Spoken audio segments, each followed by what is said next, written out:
Fala minha rapaziadinha, já vai deixando o like aí, se bater 200 mil likes eu vou fazer uma banheira de Nutella e aqui a gente vai falar sobre alguns fatores endoteliais. Esses fatores endoteliais, eles na verdade são subprodutos químicos, né, produzidos pelas células endoteliais, olha só, que são as células da parte mais interna do vaso sanguíneo, aqui uma célula, aqui outra célula. E esses fatores endoteliais, eles vão ajudar a regular o fluxo sanguíneo e vão ajudar a permitir o controle de fluxo sanguíneo, né? Então, a priori, um desses fatores endoteliais aqui que a gente vai falar é o óxido nítrico. Olha aqui a formulazinha dele. O óxido nítrico é uma substância que tem um efeito dilatador nos vasos sanguíneos. Então, o vaso sanguíneo que está assim, ele vai ficar assim, mais aberto, entendeu? E aí, o que é que vai acontecer? O óxido nítrico, uma substância vasodilatadora, ela é produzida, né, pelas células endoteliais.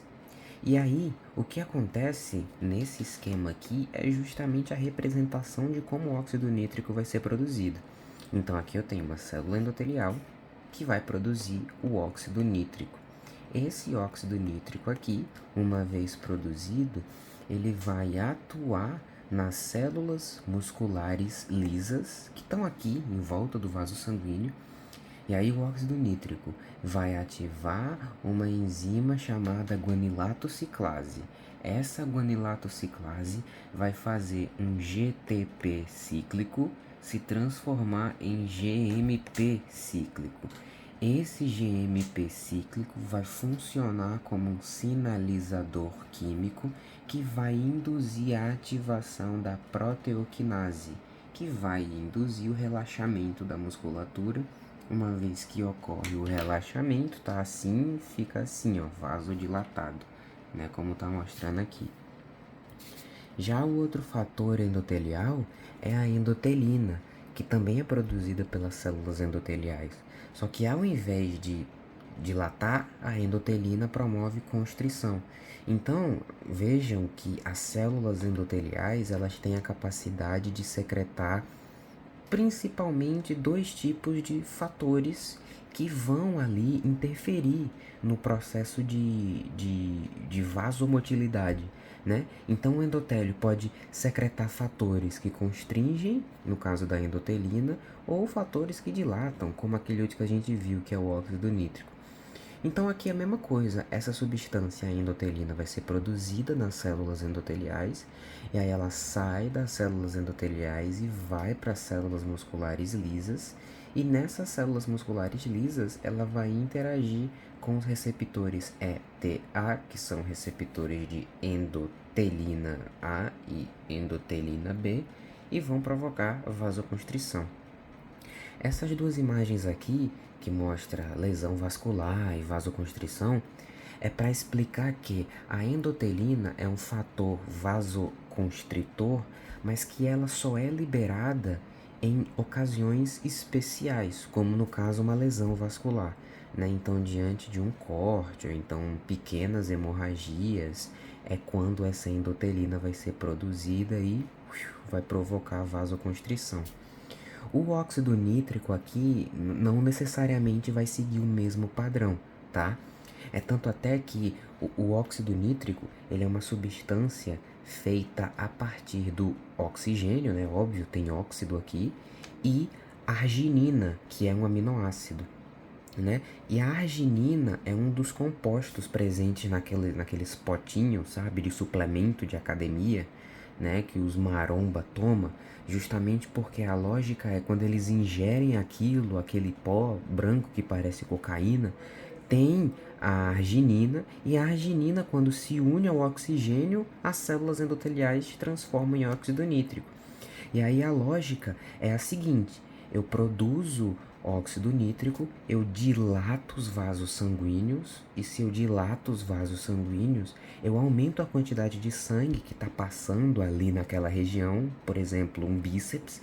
Logo, durante o meu treino, meu bíceps vai receber muito mais nutrientes, porque os vasos sanguíneos que estão chegando lá no meu bíceps estão mais dilatados, Deu para entender mais ou menos isso aí? É tipo isso. E esse outro slide aqui é sobre os mecanismos de controle de fluxo sanguíneo a longo prazo, que vai ser basicamente a angiogênese, né? Então, esse processo aqui é a angiogênese, tá? O que que seria a angiogênese? Gênese é tipo o começo, o início, e angio significa vasos. Então tem essa fotinha aqui, né, mostrando todos esses vasinhos aqui como se fosse um monte de galinho, um monte de ramos, né? Meio que para mostrar vários vasos sanguíneos e que, enfim, eles são vasos sanguíneos, tá? E a angiogênese é um processo que, como exige novos vasos sanguíneos serem criados do completo nada, né, digamos assim, demora mais, entendeu? Por isso que ela tá aqui no controle de longo prazo. E aí o que vai acontecer? Nessa imagenzinha aqui dá pra gente ver.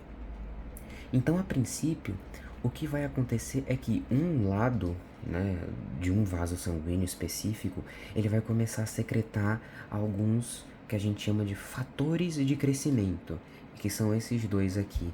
É porque a sigla tá em inglês, tá? Então não estranhe. O primeiro deles é o fator de crescimento vascular endotelial e o outro é o fator de crescimento de fibroblasta. Em outras palavras, essas duas coisas aqui são secretadas pelas células do endotélio, tá? De um vaso sanguíneo.